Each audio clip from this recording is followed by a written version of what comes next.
जय हिंद दोस्तों। आज हम लोग इस वीडियो में क्लास 9th फिजिक्स चैप्टर 4 गुरुत्वाकर्षण इसके लघुत्तरीय प्रश्नों को सॉल्व करने वाले हैं। इससे पहले अगर आप लोग हमारे इस चैनल पे नए आए हैं तो चैनल को सब्सक्राइब कर देंगे, वीडियो को लाइक एंड अपने दोस्तों के पास शेयर कर देंगे। पहला प्रश्न है, गुरुत्वाकर्षण का सार्वत्रिक नियम लिखिए। लिखेंगे कि दो कणों के बीच कार्य करने वाला आकर्षण बल उन कणों की सन्निहितों के गुणनफल के समानुपाती होता है तथा उनके बीच की दूरी के वर्ग के व्युत्क्रमानुपाती होता है।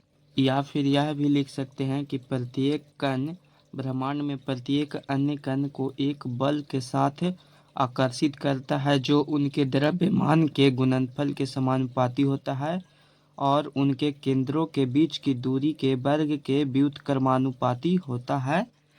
तो आप लोग यही लिख लेंगे। अगला प्रश्न है, गुरुत्वाकर्षण नियतांक जी को सार्वत्रिक नियतांक क्यों कहा जाता है? इसका उत्तर लिखेंगे कि जी एक नियतांक है जिसे गुरुत्वाकर्षण नियतांक कहा जाता है क्योंकि जी का मान कणों की प्रकृति, उनके द्रव्यमान, उनके बीच की दूरी, माध्यम, समय, ताप इत्यादि पर निर्भर नहीं करता है तथा ब्रह्मांड के सभी कणों के लिए एक ही होता है। इसीलिए गुरुत्वाकर्षण नियतांक को सार्वत्रिक नियतांक कहा जाता है। प्रश्न है, दो वस्तुओं के बीच लगने वाले गुरुत्वाकर्षण बल का क्या होगा यदि एक पहला कि एक वस्तु का द्रव्यमान दोगुना कर दिया जाए। इसका उत्तर लिखेंगे कि एक वस्तु का द्रव्यमान दोगुना करने पर गुरुत्वाकर्षण बल दोगुना हो जाएगा। यानी कि जैसे ही वस्तु का द्रव्यमान बढ़ेगा तो उसका गुरुत्वाकर्षण बल भी बढ़ेगा। दूसरा प्रश्न है कि वस्तुओं के बीच की दूरी को दोगुनी कर दी जाए तब क्या होगा। तो इसका उत्तर लिखेंगे कि वस्तुओं के बीच की दूरी को दोगुना करने पर उसका गुरुत्वाकर्षण बल 1/4 गुना हो जाएगा, यानी कि आधा हो जाएगा इसका। अगला प्रश्न है कि वस्तुओं के बीच की दूरी 3 गुनी कर दी जाए तब क्या होगा। तो इसका उत्तर लिखेंगे कि वस्तुओं के बीच की दूरी 3 गुनी करने पर उसका गुरुत्वाकर्षण बल 1/9 गुना हो जाएगा, यानी कि इसका स्क्वायर हो जाएगा 1/9 गुना। अब इसका अगला प्रश्न है कि दोनों वस्तुओं के द्रव्यमान दोगुने कर दिए जाए तब क्या होगा। तो इसका उत्तर लिखेंगे कि इसका गुरुत्वाकर्षण बल 4 गुना हो जाएगा। अगला प्रश्न है, गुरुत्वाकर्षण के सार्वत्रिक नियम का क्या महत्व है? इसका उत्तर लिखेंगे कि यह नियम अनेक ऐसी परिघटनाओं की व्याख्या करता है जो प्राचीन काल में असंवृद्ध मानी जाती थी। यानी कि गुरुत्वाकर्षण का सार्वत्रिक नियम का यह महत्व है कि ऐसी कुछ घटनाएं जो कि प्राचीन काल में संभव नहीं था तो उसको इस नियम के द्वारा सही किया गया है। पहला इसका महत्व कि इस नियम के द्वारा सूर्य के चारों ओर ग्रहों की व्याख्या की जाती है। दूसरा कि इस नियम के द्वारा वस्तुओं के चारों ओर चंद्रमा की गति तथा समुद्र में आने वाले ज्वार भाटा की व्याख्या की जाती है। और तीसरा कि वस्तुओं के पृथ्वी की ओर गिरने की भी व्याख्या की जाती है। उसके बाद लिखेंगे कि पृथ्वी की कक्षा में कृत्रिम उपग्रह स्थापित करना, चंद्रमा तथा अन्य ग्रहों तक खोजी यान भेजना तथा अंतरिक्ष स्टेशन स्थापित करना आदि इसी नियम का ज्ञान प्राप्त होने के बाद ही संभव हो पाया है। यानी कि गुरुत्वाकर्षण के सार्वत्रिक नियम का जैसे ही आविष्कार हुआ तो उसके बाद से ही जो घटनाएं प्राचीन काल में संभव नहीं थी उस घटनाओं का अनुमान लगाया जाने लगा, कृत्रिम उपग्रह बनाए जाने लगे, अंतरिक्ष स्टेशन स्थापित होने लगे, ग्रहों की खोज की जाने लगी गुरुत्वाकर्षण के सार्वत्रिक नियम की खोज के बाद। 5 नंबर प्रश्न है, सभी वस्तुओं पर लगने वाला गुरुत्व बल उनके द्रव्यमान के समानुपाती होता है, फिर एक भारी वस्तु हल्की वस्तु के मुकाबले तेजी से क्यों नहीं गिरती। इसका उत्तर लिखेंगे कि चूंकि गुरुत्वीय त्वरण g का मान होता है gm/r², तो चूंकि वस्तु के द्रव्यमान m पर निर्भर नहीं करता, इसीलिए अधिक द्रव्यमान की वस्तु अर्थात भारी वस्तु कम द्रव्यमान की वस्तु अर्थात हल्की वस्तु की अपेक्षा तेजी से नहीं गिरती बल्कि दोनों साथ साथ गिरती है। अगला प्रश्न है, यदि चंद्रमा पृथ्वी को आकर्षित करता है तो पृथ्वी चंद्रमा की ओर गति क्यों नहीं करती? इसका उत्तर लिखेंगे कि न्यूटन के द्वितीय गति नियम से किसी दिए हुए बल के लिए त्वरण वस्तु के द्रव्यमान के व्युत्क्रमानुपाती होता है। चंद्रमा की अपेक्षा पृथ्वी का द्रव्यमान बहुत अधिक है, इसीलिए हम पृथ्वी को चंद्रमा की ओर गति नहीं करते देख पाते हैं। प्रश्न है, किसी वस्तु के द्रव्यमान तथा भार में क्या अंतर है? देखिए आप लोग, इधर है द्रव्यमान और इधर भार, तीन दोनों में अंतर लिखेंगे। द्रव्यमान का पहला, द्रव्यमान वस्तु में द्रव्य यानी कि पदार्थ की मात्रा है, जबकि भार पृथ्वी द्वारा वस्तु पर पृथ्वी के केंद्र की ओर लगे गुरुत्व बल के बराबर होता है। अतः भार इक्वल टू होता है द्रव्यमान गुना गुरुत्वीय त्वरण। दूसरा अंतर लिखेंगे कि द्रव्यमान में केवल परिमाण होता है, जबकि भार में परिमाण और दिशा दोनों होता है। तीसरा अंतर कि द्रव्यमान यह एक अदिश राशि है, जबकि भार यह सदिश राशि है। और चौथा कि द्रव्यमान को दंड तुला द्वारा मापा जाता है, जबकि भार को कमानीदार तुला द्वारा मापा जाता है। आप लोग लिख लेंगे। अगला प्रश्न है, किसी वस्तु का चंद्रमा पर भार पृथ्वी पर इसके भार का 1/6 गुना क्यों होता है?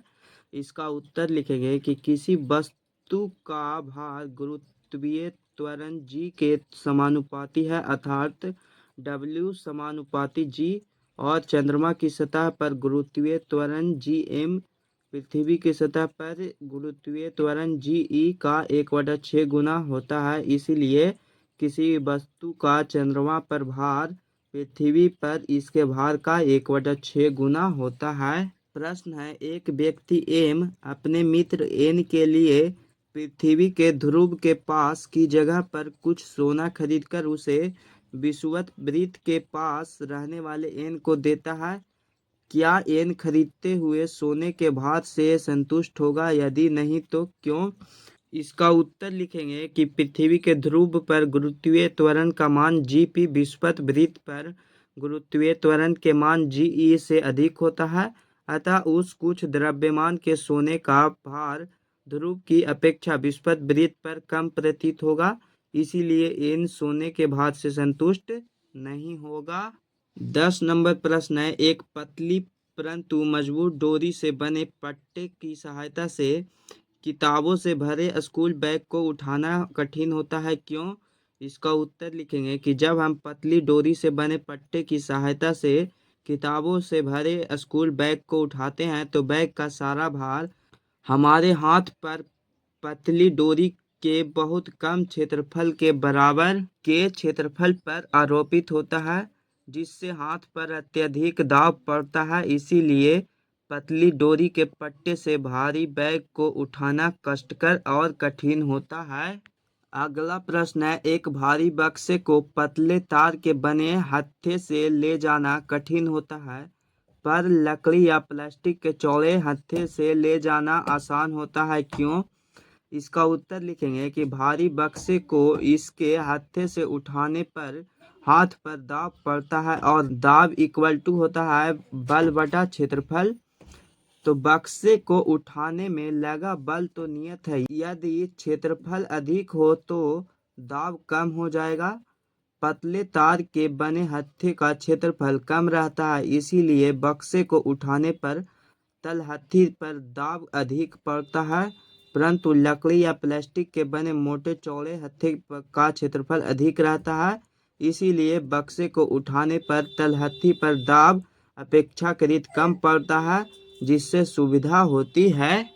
प्रश्न है, उत्प्लावकता से आप क्या समझते हैं? इसका उत्तर लिखेंगे कि जब किसी वस्तु को पानी में डुबोते हैं तो उस पर पानी द्वारा ऊपर की ओर एक प्रकार का बल लगता है, जिसे उत्प्लावन बल कहते हैं, तथा यह क्रिया उत्प्लावकता कहलाती है। आप लोग लिख लेंगे। अगला प्रश्न है, आर्किमिडीज का सिद्धांत क्या है? इसका उत्तर लिखेंगे कि जब कोई वस्तु किसी द्रव या गैस में पूर्णतः या अंशतः डुबाई जाती है तो उसके भार में आभासी कमी आ जाती है, जो वस्तु के डूबे हुए भाग द्वारा हटाए गए द्रव या गैस के भार के बराबर होता है। तो आप लोग इसे लिख लेंगे। अगला प्रश्न है, पानी की सतह पर रखने पर कोई वस्तु क्यों डूबती या तैरती है? इसका उत्तर लिखेंगे कि क्योंकि पानी द्वारा वस्तु पर लगने वाला उत्प्लावन बल पानी की सतह पर रखे गए वस्तु के भार के बराबर या कम है, इसीलिए पानी की सतह पर रखने पर कोई वस्तु डूबती या तैरती है। तो समझिए कि यदि किसी वस्तु का भार पानी के भार से अधिक होगा तो वह वस्तु पानी में डूब जाएगी, और यदि जब किसी वस्तु का भार पानी के भार से कम होता है तो वह वस्तु ऊपर होकर तैरने लगती है। आप लोग समझ गए होंगे। अभी तक आप लोग चैनल को सब्सक्राइब नहीं किए होंगे तो सब्सक्राइब कर देंगे और अपने दोस्तों के पास वीडियो को शेयर कर देंगे। 15 नंबर प्रश्न है, पिंड के भार को क्या होता है जब उसे द्रव में डुबोया जाता है?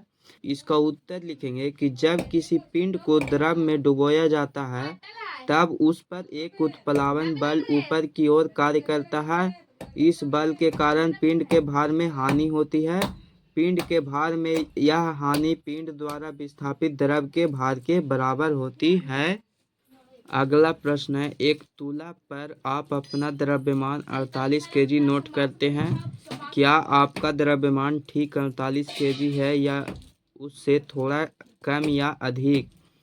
इसका उत्तर लिखेंगे कि हमारा द्रव्यमान 48 केजी से कुछ अधिक होगा, क्योंकि जब हम किसी वस्तु को तुला के पल्ले पर रखकर तौला जाता है तो वह कुछ हवा को विस्थापित करती है, और आर्किमिडीज के सिद्धांत से वस्तु द्वारा हटाए गए हवा के भार के बराबर का उत्प्लावन बल वस्तु पर ऊपर की ओर लगेगा। इससे वस्तु के भार में कुछ कमी हो जाएगी, अतः तुला द्वारा किया गया द्रव्यमान 48 केजी हमारे वास्तविक द्रव्यमान से थोड़ा कम होगा, क्योंकि जब हम लोग तुला के द्वारा यानी कि तराजू के द्वारा किसी वस्तु को तौलते हैं तो उसमें भी कुछ हवा ऊपर की ओर बल लगाता है, जिसके कारण उसका वजन अधिक हो जाता है। तो चूंकि वह जो वस्तु होगा उसका द्रव्यमान जब हम लोग किसी और तराजू द्वारा तौलेंगे तो उसका भार में कुछ आभासी कमी पाई जाएगी, यानी कि वस्तु का जो वजन होगा वह 48 केजी से कुछ कम पाया जाएगा। आप लोग समझ गए होंगे। प्रश्न है कि आपके पास एक रुई का बोरा है तथा एक लोहे की छड़ है। तुला पर मापने पर दोनों का वजन जो कि 10 केजी दर्शाते हैं। क्या दोनों के वास्तविक भार बराबर है या फिर नहीं?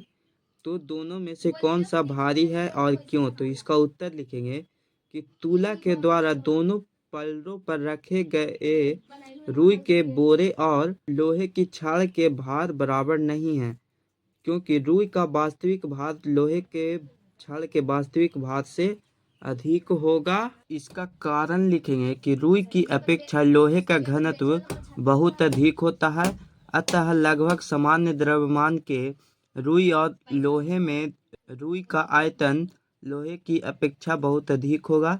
इसीलिए एक पल्ले पर रखा हुआ रुई का बोरा दूसरे पल्ले पर रखे लोहे की छड़ की तुलना में बहुत अधिक हवा को विस्थापित करेगा।